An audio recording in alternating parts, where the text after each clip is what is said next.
Testament. On a déjà couvert ensemble l'Ancien Testament, puis on a vu que cette vision-là d'un salut pour les nations, puis même d'Israël, qui devait être là pour aider à atteindre les nations, puis les nations qui allaient être bénies en Israël, c'est quelque chose qui était déjà très présent dans l'Ancien Testament. On a mentionné que les enseignants, les apôtres, les premiers enseignants dans l'Église, quel était leur livre pour enseigner?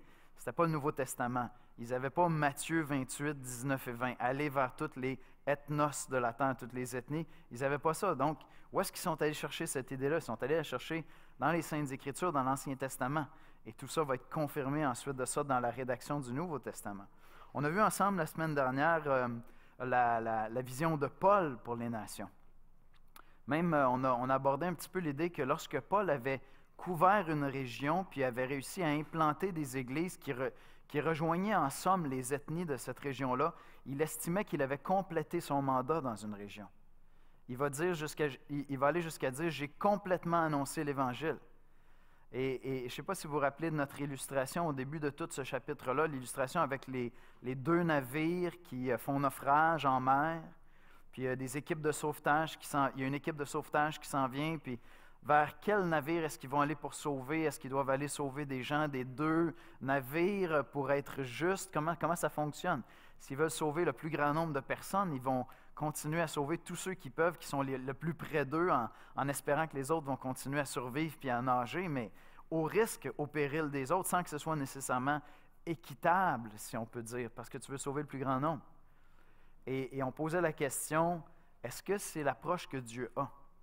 Est-ce que Dieu commence par installer, admettons, un témoignage de l'Évangile le plus parfait possible, avec le plus d'efficacité possible, le plus de facilité? Est-ce que le Seigneur va sauver là où les gens sont vraiment ouverts à l'Évangile? Et puis là où les gens sont complètement fermés, ben on ira peut-être plus tard, si. Et c'est pas ça qu'on voit comme, je m'excuse de dire comme ça, comme pattern dans les Écritures. C'est pas ça qu'on voit chez Paul. Donc, Paul ne fait pas ça. Il va littéralement partout. Il veut atteindre tout le monde. Et donc, c'est comme ça que Dieu désire que ce soit fait. Si Dieu avait voulu que ce soit autrement, par exemple, si on voulait être très, très concret, j'avais donné cet exemple-là qui est un petit peu bête, mais en même temps très réel, c'est que si, admettons, nous, comme Église, on disait, OK, on veut avoir le plus grand nombre de personnes au ciel possible, fait que notre stratégie, ça va être d'aller vers les gens qui sont le plus ouverts à l'Évangile. Vous savez ce qu'on fait? On arrête d'annoncer l'Évangile aux Québécois de souche, puis on se concentre sur les immigrants qui arrivent ici. Parce que la vaste majorité des immigrants qui arrivent ici ont une vision du monde dans laquelle Dieu est présent, Dieu existe. C'est correct qu'on rende des comptes à Dieu. Lorsque tu rencontres quelqu'un qui vient d'un pays d'Afrique puis ils ont perdu un enfant en bas âge, ils ne vivent pas cette épreuve-là par rapport à Dieu de la même manière qu'un occidental va le vivre. L'occidental, généralement, va dire « Mais Dieu, quel monstre es-tu pour m'avoir enlevé mon enfant? » Puis la personne qui va arriver d'un pays d'Afrique va arriver et va dire « La vie est difficile, Dieu est bon. » Littéralement, là. Comprenez? C'est deux visions du monde différentes. Et donc, qu'est-ce qu'on fait? Est-ce que notre mandat, c'est d'aller là où c'est le plus facile? Donc, on ne s'en va pas en Chine. On n'ira pas en Chine. On n'enverra pas des missionnaires en Chine. Ils risquent de se faire tuer. On ne les enverra pas dans les pays musulmans très fermés, très radicalisés. Nos missionnaires vont se faire tuer. Mais ce n'est pas ça qu'on voit dans les Écritures. Ce n'est pas ça que le Seigneur nous a donné comme mandat. Et ce qu'on a commencé à développer ensemble, je sais que c'est des illustrations qui ont de l'air extrêmes, mais en même temps, vous voyez que c'est très pratique, c'est concret. L'Église a tant de missionnaires qui sont prêts à partir. L'Église a tant de ressources financières. L'Église mondiale donne plusieurs milliards de dollars par année à la mission. Où est-ce qu'on investit cet argent-là? Là où toutes les conversions semblent se faire rapidement, ça veut dire qu'il y a certains pays d'Asie actuellement qui sont extrêmement favorables. Il y a évidemment l'Amérique latine qui est encore très favorable. Il y a certaines régions en Afrique qui sont très ouvertes à l'Évangile. Mais l'Occident, oubliez ça. La France, l'Angleterre, l'Amérique, oubliez ça de moins en moins les États-Unis. On abandonne ça. Ce n'est pas des terrains fertiles pour l'Évangile. Est-ce que c'est ça? Qu'est-ce qu'on fait? Et donc, ce qu'on a commencé à voir ensemble, c'est que il y a vraiment cette vision dans les Écritures où Dieu nous annonce l'éternité, puis il nous dit, dans l'éternité, il va y avoir des gens de toutes les ethnies de la terre qui vont venir louer Dieu dans toutes les langues de la terre. J'ai souvent fait allusion à ça dans des messages, mais la diversité dans l'Église, la diversité culturelle dans l'Église, même la diversité de langues dans l'Église, vous savez que ça va être célébré dans l'éternité? Ça va être célébré dans l'éternité, ça. On va voir ensemble ce matin, puis on va aller voir un passage qui nous dit ça, mais on va voir ensemble ce matin que cette vision-là n'était pas seulement la vision de l'apôtre Paul. On pourrait être tenté de croire que l'apôtre Paul, qui dit « Moi, je suis l'apôtre des païens », aurait développé comme cette théologie-là pour mettre en valeur sa vision à lui de son appel. Mais est-ce que Jésus présente ça? Est-ce que les autres apôtres croyaient cela?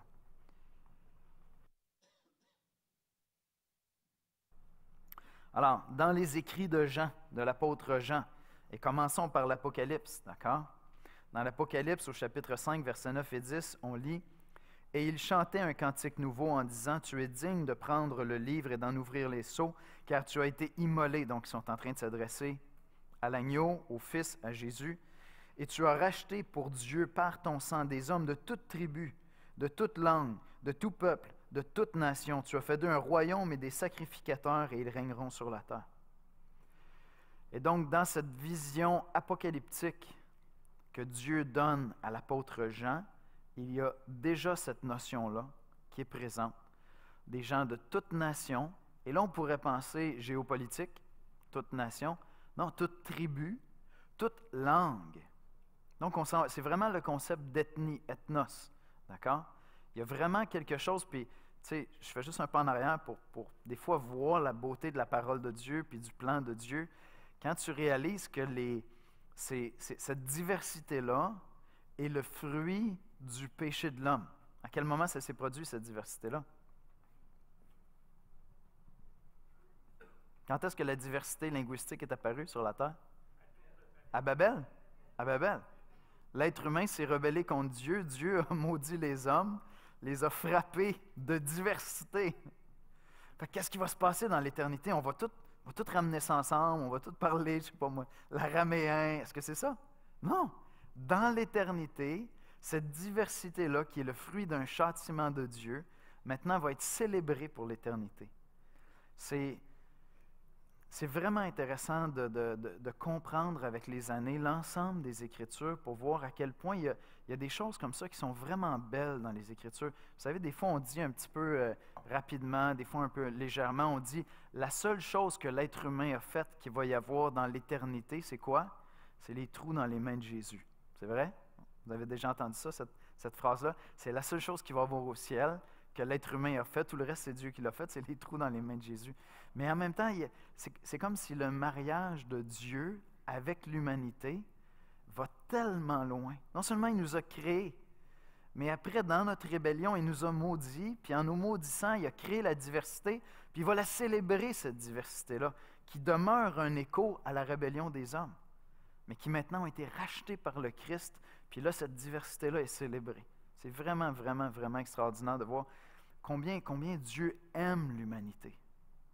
On n'est pas capable de trouver cette même passion-là envers les anges. Christ n'est pas mort pour les anges. Je le dis souvent quand je parle avec des chrétiens. Est-ce que vous réalisez la grâce que nous avons? Il n'y a pas de porte de salut pour les anges qui renient Dieu. Ils sont éternellement déchus, sans possibilité de grâce. Mais ils n'ont pas été créés à l'image de Dieu. Pourtant supérieurs à nous à bien des égards, n'est-ce pas?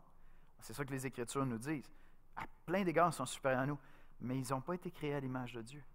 L'humanité, nous, des petits êtres humains tellement fragiles, nous, on a été créés à l'image de Dieu. Puis quand Dieu a fait ça, c'est comme si Dieu a marié l'humanité avec tous ses plus pires côtés, puis il va venir la racheter, puis il va venir la racheter même après l'avoir maudit, puis il va célébrer dans l'éternité cette diversité-là. En tout cas, je m'excuse, c'est un petit sur le côté, mais c'est beau la parole de Dieu.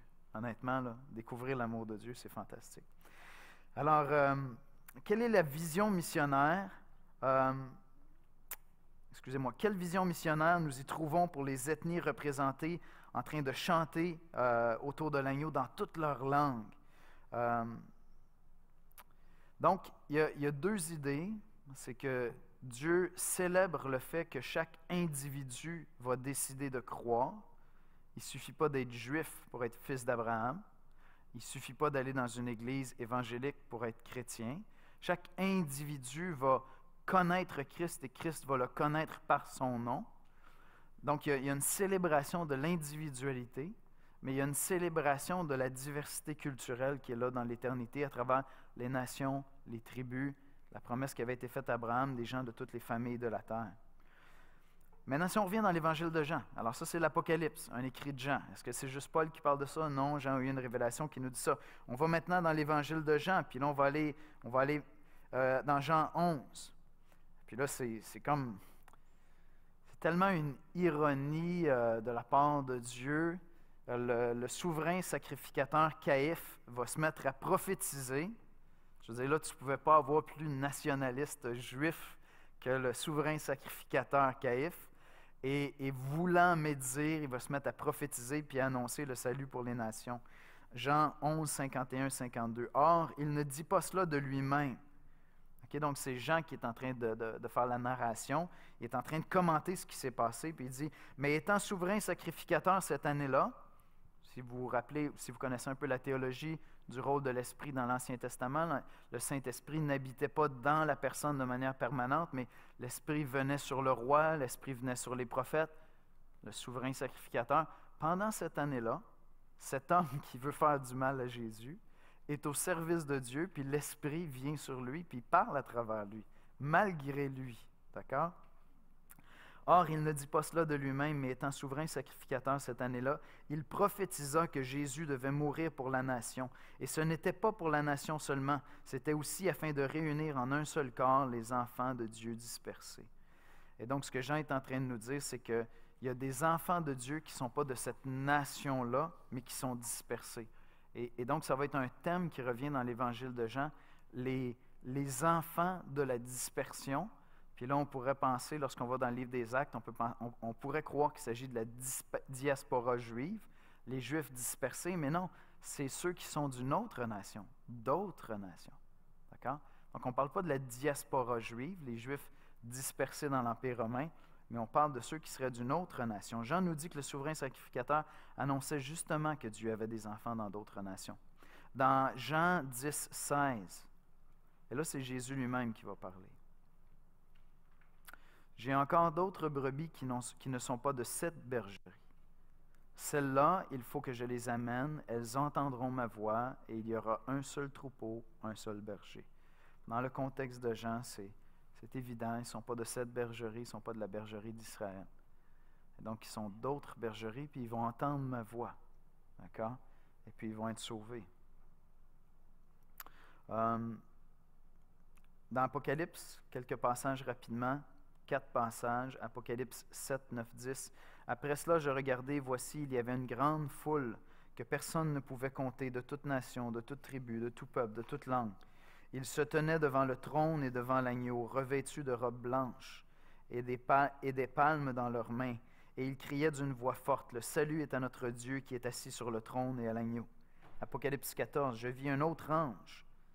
Je vis un autre ange qui volait au milieu du ciel. Il avait un évangile éternel pour l'annoncer aux habitants de la terre, à toute nation, à toute tribu, à toute langue et à tout peuple. Apocalypse 15. Qui ne craindrait, Seigneur, et ne glorifierait ton nom? Car seul tu es saint, et toutes les nations viendront et t'adoreront parce que tes jugements ont été manifestés. Souvent, lorsque je lisais ces passages, il y a des passages qui font écho à ça dans l'Ancien Testament chez les prophètes. Puis, souvent, dans certains cas, tu as le sentiment que c'est comme si les nations vont venir, mais pas avec un cœur d'adorateur. Ils vont trembler, puis ils vont voir que Dieu est le vrai Dieu, puis c'est comme un jugement sur eux d'être obligés de reconnaître. T'sais. Mais en même temps, clairement, il y a des gens de toutes les nations de la terre qui vont devenir des adorateurs. C'est présent aussi dans l'Ancien Testament, mais des fois, je lisais certains passages, puis je me disais, ça a l'air d'être plus un jugement. Dans d'autres cas, C'est effectivement des gens qui sont transformés en adorateurs. Apocalypse 21:3, j'entendis du trône une voix forte qui disait, « Voici le tabernacle de Dieu avec les hommes. Il habitera avec eux, ils seront son peuple, et Dieu lui-même sera avec eux. » Et donc, des gens de toutes les nations vont former son peuple.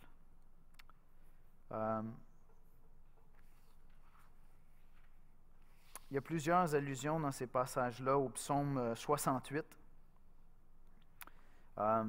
Puis le psaume 68 parle justement, ça nous donne un aperçu du fait qu'il va y avoir ce règne-là, où il va y avoir des gens de toutes les nations qui vont être sauvés.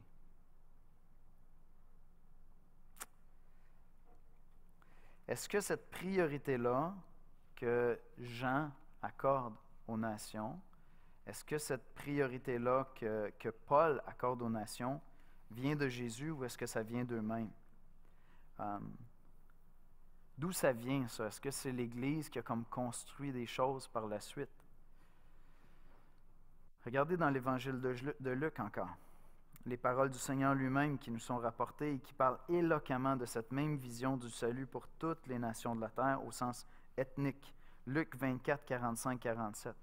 Alors il leur ouvrit l'esprit afin qu'ils comprennent les Écritures et il leur dit, « Ainsi il est écrit que le Christ souffrirait et qu'il ressusciterait des morts le 3e jour et que la repentance et le pardon des péchés seraient prêchés en son nom à toutes les nations, à commencer par Jérusalem. » Puis encore une fois, comme je vous dis, le mot nation qui est là, c'est le mot ethnos.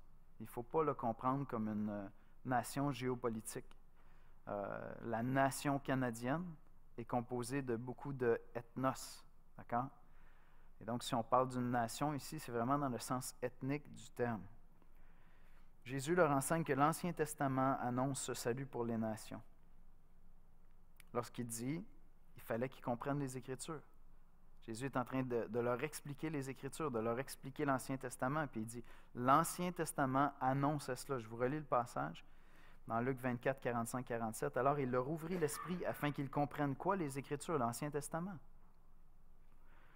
Et il leur dit, ainsi il est écrit que le Christ souffrirait et qu'il ressusciterait des morts le 3e jour et que la repentance et le pardon des péchés seraient prêchés en son nom à toutes les nations, à commencer par Jérusalem.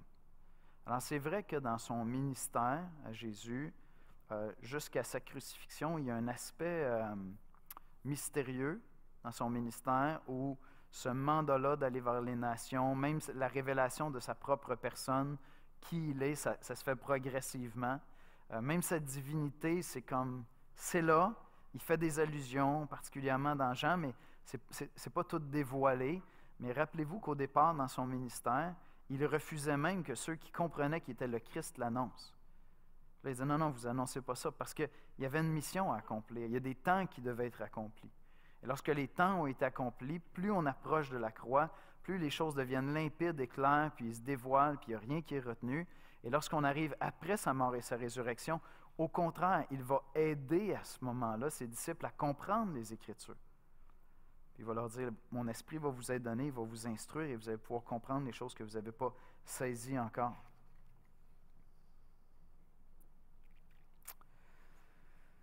Jésus cite plus loin Ésaïe 56, 7. « Je les amènerai sur ma montagne et je les réjouirai dans ma maison de prière. » Il est en train de faire une allusion à la maison de prière à Ésaïe 56, 7 lorsqu'il parle d'une maison de prière. Et dans ce contexte-là, c'est un contexte de salut pour les nations.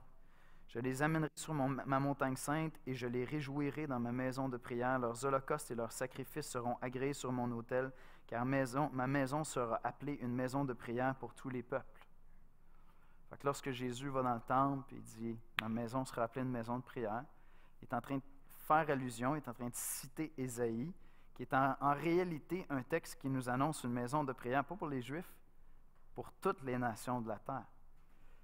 Jésus, évidemment, connaissait l'Ancien Testament, c'est lui qui l'avait inspiré. Alors, on revient au mandat missionnaire dans Matthieu. Le Nouveau Testament dans son ensemble, et plus particulièrement le mandat donné par Christ à ses disciples, est un mandat universel et continuel jusqu'à ce que des gens de toutes les ethnies de la terre soient unis à Christ et à son Église par la prédication de l'Évangile. Allez, faites de toutes les nations des disciples, les baptisant au nom du Père, du Fils et du Saint-Esprit. Cette bonne nouvelle dans Matthieu 24, 14 sera prêchée dans le monde entier pour servir de témoignage à toutes les nations. Dans Romains 15, 11, louez le Seigneur, vous toutes les nations. Célébrez-le, vous tous les peuples. Donc, qu'est-ce que ça veut dire pour l'Église de l'Espoir? Qu'est-ce que ça veut dire pour vous et moi? Ça veut dire que le mandat de Matthieu 28, 19 et 20 nous est donné à chacun d'entre nous. Si on est des enfants de Dieu, on a reçu ce mandat-là parce que le mandat est continuel. D'accord? Ce n'est pas simplement les apôtres, ce n'est pas simplement ceux qui ont établi l'Église. Le mandat est continuel jusqu'au retour de Christ. Et le mandat est universel, pas dans le sens que tous les êtres humains vont être sauvés. Ça, c'est l'universalisme. On a déjà parlé de ça plus tôt dans le cours. Mais il est universel dans le sens qu'il va y avoir des gens de toutes les ethnies, de tous les peuples, de toutes les langues de la terre qui vont célébrer l'Éternel. Et donc, notre mandat à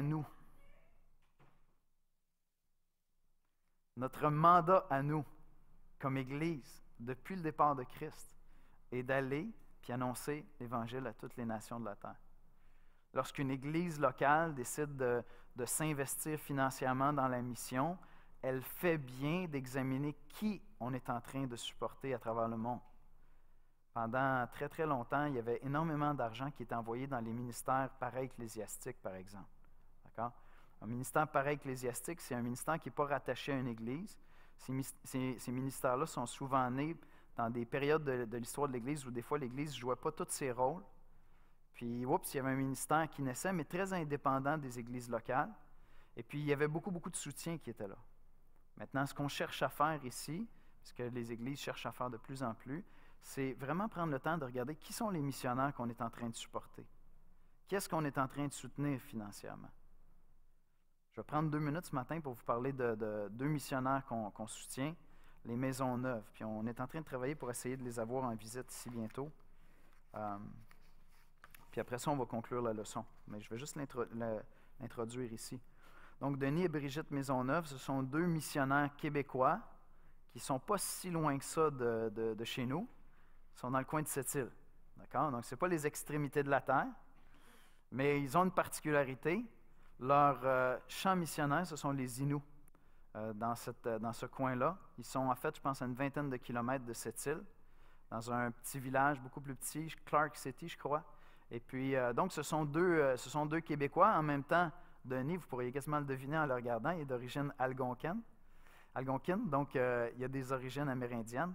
Et donc, les deux se sont convertis en 1979, alors qu'il avait 23 ans environ, servi le Seigneur ici à Laval, à une église à Chamédé, dans notre association.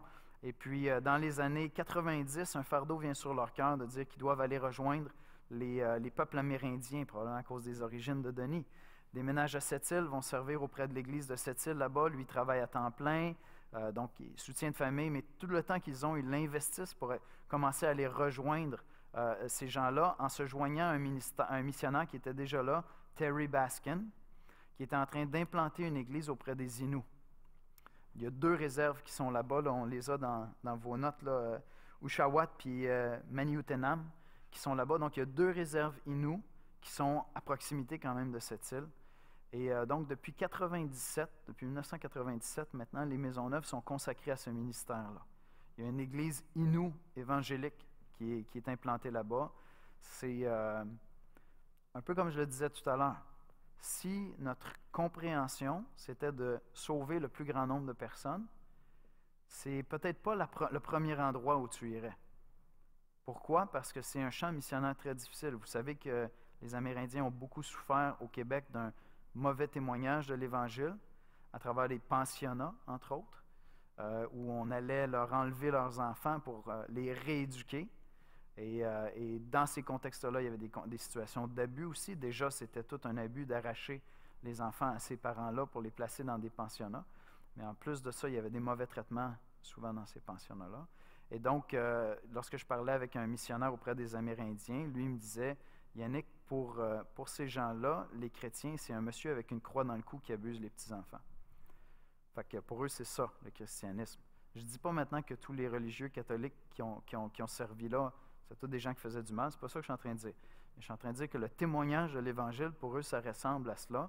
Ce sont des peuples qui, pour toutes sortes de raisons, sont brisés, avec des taux d'alcoolisme, de suicide, d'inceste, de violence. Vous connaissez un peu la réalité avec les médias. Et donc, c'est un endroit où c'est très difficile d'annoncer l'Évangile. Tu es le colonisateur.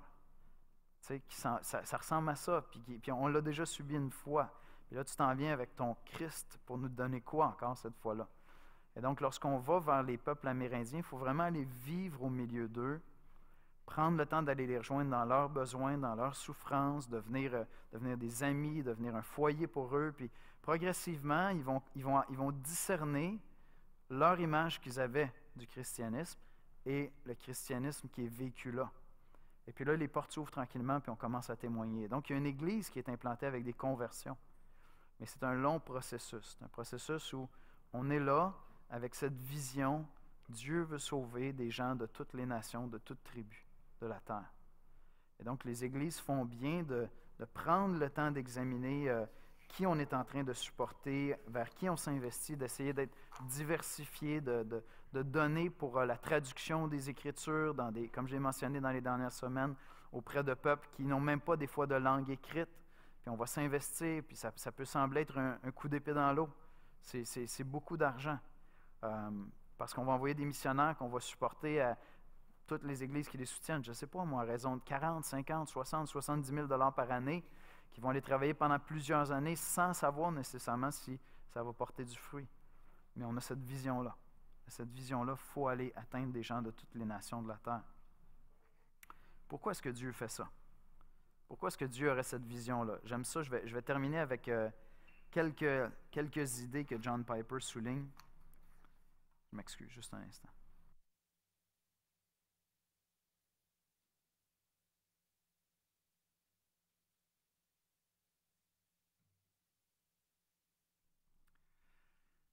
Pourquoi est-ce que Dieu apporte cette vision-là où il veut sauver des gens de toutes les nations de la terre? Pourquoi est-ce que Dieu se donne autant de troubles que cela? Il y a deux valeurs, deux motifs dans la personne de Dieu qui vont ensemble. Dans notre perspective humaine, on a tendance à les opposer. C'est-à-dire l'amour de Dieu pour les êtres humains et puis la gloire de Dieu, le fait que Dieu veut sa gloire. Si à la fin du cours, on arrive quand même dans les dernières semaines du cours, ces deux aspects-là, ces deux objectifs-là de la personne de Dieu vous semblent encore conflictuels, je vais vous ramener au début du cours. D'accord? C'est ça qu'on a développé au début du cours. John Piper fait un bon travail au début de son livre, dans les premiers chapitres, pour démontrer que la recherche de la gloire de Dieu par Dieu est la meilleure chose qu'il peut poursuivre, même pour notre bonheur à nous. Son amour pour nous commande qu'il cherche sa gloire. Je ne referai pas tout l'argument, on va travailler fort sur ça. Fait que si quand je dis ça, vous dites c'est bien compliqué ou je ne suis pas d'accord, je ne comprends pas, dans ma tête, c'est en conflit, c'est super important que vous clarifiez ça. C'est vraiment énormément important parce que quand vous allez annoncer l'Évangile à des amis, à des collègues de travail, puis qui vont vous arriver, admettons, avec la question du problème du mal dans le monde. Pourquoi est-ce que Dieu, qui est souverain, qui est tout-puissant, permet le mal dans le monde? C'est avec les premiers éléments que vous allez avoir la réponse, avec ce que je suis en train de parler. C'est là que vous allez puiser la réponse pour dire, je sais que ce n'est pas facile, je sais que c'est difficile à comprendre, mais les Écritures sont claires et les Écritures se tiennent entièrement sur ça. Et ce n'est pas qu'on est indifférent à la souffrance dans le monde du tout. D'accord? C'est possible de prendre le raccourci que je prends des fois dans des messages. Vous m'entendez des fois dire, admettons, où est-ce qu'il est Dieu? Où est-ce qu'il est Dieu? Bien, Dieu est en train d'amasser une montagne de colère contre toute l'injustice qu'il y a dans le monde. Dieu prend des notes actuellement, puisqu'il y a un jour qui s'en vient, qui est le jugement dernier. Tous les hommes vont comparaître devant Dieu. Puis, je peux faire ça, vous comprenez? C'est vrai, c'est biblique si je suis en train de faire ça. Je suis en train de prendre un raccourci rapide pour dire, fais-toi-en pas. Puis en même temps, bien, tranquillement, je m'en vais vers la personne elle-même. Puis en passant, il prend des notes sur toi aussi. Fait que peut-être que tu veux te mettre en règle avec lui avant qu'il revienne. Donc on est parti de Dieu n'est pas correct à ben, peut-être que c'est toi en fin de compte, puis que tu vas comparaître devant Dieu. Sauf que quand je fais ça, Je ne sais pas si vous voyez le raccourci que je fais, là. Je m'en vais directement là. Je n'ai pas traité la question de la gloire de Dieu dans tout ça. Comment est-ce que Dieu fait pour être glorifié? Alors, je reviens sur ça. Si cette réponse-là, en quoi la poursuite par Dieu de sa propre gloire est la chose la plus belle et la plus grande pour l'humanité qu'il peut faire, si ça, ce n'est pas clair pour vous, retournez au début du cours, allez réécouter sur le site web les premières leçons, prenez le livre de Piper, lisez les premiers chapitres, décortiquez-les, puis là, à un moment donné, vous allez dire « OK, là, je comprends. » Là, tu comprends pour les 3 prochaines minutes. C'est correct? Fait que, écris, fais un sketch. C'est ça que la semaine dernière, je parlais avec quelqu'un. Fais juste comme un plan du raisonnement, parce que je te le dis, dans 4 minutes, tu t'en souviendras plus. C'est complexe, c'est un peu philosophique. Mais là, tu le relis, puis à un moment donné, OK, oui, je comprends. Là, c'est clair pour moi. Puis quand quelqu'un vient avec des questions super importantes, parce que nos contemporains qui n'ont pas une vision du monde où ils craignent la personne de Dieu, puis ils croient dans l'existence de Dieu, lorsqu'ils arrivent à Dieu, souvent ils arrivent avec des questions philosophiques. Ils abordent la question de l'existence de Dieu sur un plan philosophique. Ils vont avec des grandes équations mathématiques. Pourquoi Dieu si? Comment peux-tu justifier Dieu si il y a ça dans le monde? D'accord, on est dans des grandes questions. Il n'y a pas la crainte de Dieu. Il faut que je sois capable d'aller un petit peu danser avec eux sur ce terrain-là. Et c'est faisable. Vous pouvez tous réussir à le faire. Il faut juste comprendre qu'est-ce que les Écritures nous enseignent. Maintenant, le plus grand motif pour aller comprendre ces choses-là, ce n'est pas pour que vous puissiez répondre à votre voisin. C'est pour que dans votre adoration, vous soyez sur le dos, tout simplement. Vous tombez sur le dos et vous dites « Aïe, aïe, Dieu est incroyable. Dieu est infiniment plus sage et plus bon que moi. » Puis des choses qui me semblaient être scandaleuses, a priori, lorsque j'entendais ces choses-là sur Dieu, quand je les comprends bien, je vois l'infinie sagesse de la personne de Dieu. Et donc, c'est pour votre édification, pour votre adoration à vous-même que vous voulez comprendre ces choses-là. Pourquoi est-ce que Dieu veut avoir des gens de toutes les nations de la terre qui vont le célébrer pour sa plus grande gloire? Parce que Dieu veut faire la démonstration que même si l'être humain s'est rebellé, puis l'être humain a été châtié, puis la diversité a été créée, Dieu allait sauver des gens de toutes les nations de la terre. Il allait laisser tomber aucun peuple, aucune nation. Et il allait être célébré dans cette diversité-là. Ainsi, Dieu poursuit donc le but de manifester, je suis à l'avant-dernière page, sa gloire parmi toutes les nations de la terre, afin de faire résonner parmi toutes les ethnies de la terre, dans toutes les langues de la terre, parmi toutes les familles de la terre, sa majesté et la gloire de sa grâce envers les hommes. Romains 1,5. Par lui, nous avons reçu la grâce et l'apostolat pour amener en son nom à l'obéissance de la foi tous les païens. De toute évidence, pas tous les païens numériquement sur la terre, mais des gens de toutes les nations de la terre. Apocalypse 5,9. Et il chantait un cantique nouveau en disant « Tu es digne de prendre le livre et d'en ouvrir les sceaux, car tu as été immolé et tu as racheté pour Dieu par ton sang des hommes de toute tribu, de toute langue, de tout peuple, de toute nation. » Dieu a désiré cette diversité absolue dans son Église et il va poursuivre cet objectif-là jusque dans l'éternité. Puis ensuite, il va le célébrer dans l'éternité. Apocalypse 21,3. J'entendis du trône une voix forte qui disait « Voici le tabernacle de Dieu avec les hommes. Il habitera avec eux et ils seront son peuple et Dieu lui-même sera avec eux. » Alors voici les conclusions de John Piper à ce chapitre-là. 1. L'unité dans la diversité donne la louange à une beauté et une puissance bien supérieure à celle que produit la seule unité. Donc Dieu va être célébré par la diversité. Des gens de toutes sortes d'opinions, de toutes sortes de perspectives, de toutes sortes de points de vue, de toutes sortes de cultures. Alors aujourd'hui, vous regardez la Terre, puis là vous dites, ouais, mais il y a telle région de la Terre, admettons en Asie, où le bouddhisme peut-être semble omniprésent. Ces gens-là sont peut-être hermétiques à l'évangile de Jésus-Christ. Non.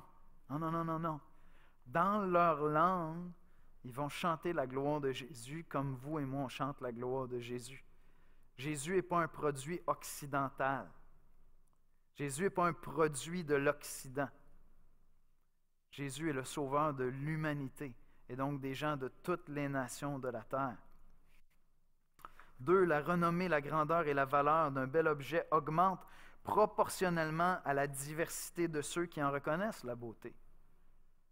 Vous savez, en mode, moi je m'en allais en design de mode avant d'étudier en éducation spécialisée, puis en mode, tu sais, il y a des choses que, peut-être qu'il y a des gens qui me regardent et disent, une chance que ta femme t'aime, parce que c'est vraiment pas beau comment tu t'arranges. C'est correct, vous avez le droit de penser ça, j'ai pas de problème avec ça. Mais c'est ça, hein?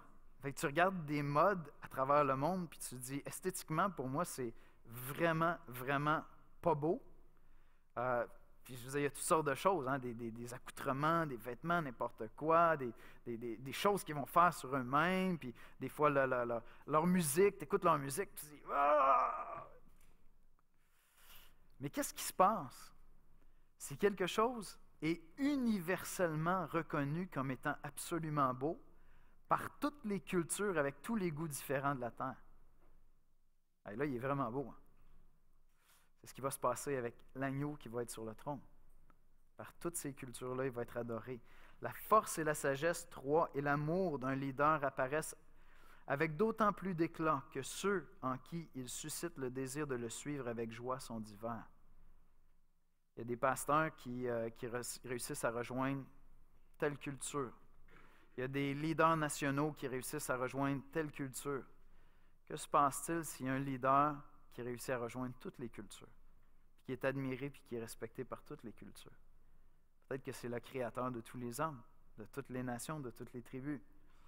4, en s'intéressant à tous les groupes ethniques du monde, Dieu sape notre orgueil ethnocentrique et oblige tous les peuples à s'en remettre à sa grâce gratuite plutôt qu'à tel ou tel trait distinctif qui leur serait propre. Je ne pense pas me tromper en disant que tout le monde ici est raciste. En tout cas, moi, je le suis. J'essaie vraiment de ne pas l'être. J'ai été élevé depuis ma toute petite enfance avec des gens d'un peu partout sur la Terre. Fait que j'ai toujours aimé la diversité culturelle, mais la vérité, c'est que des fois, je pense à un groupe ethnique quelconque, puis oups, j'ai un préjugé. Tu sais, je l'entends. Ah, j'ai un préjugé. Ah, je suis raciste, tu sais. Puis fait que je veux combattre ça. Mais le christianisme, par son histoire, longtemps, a pu donner l'impression que c'était la religion de l'Occident. Puis ça, il y a un effet pervers à ça pour l'Église.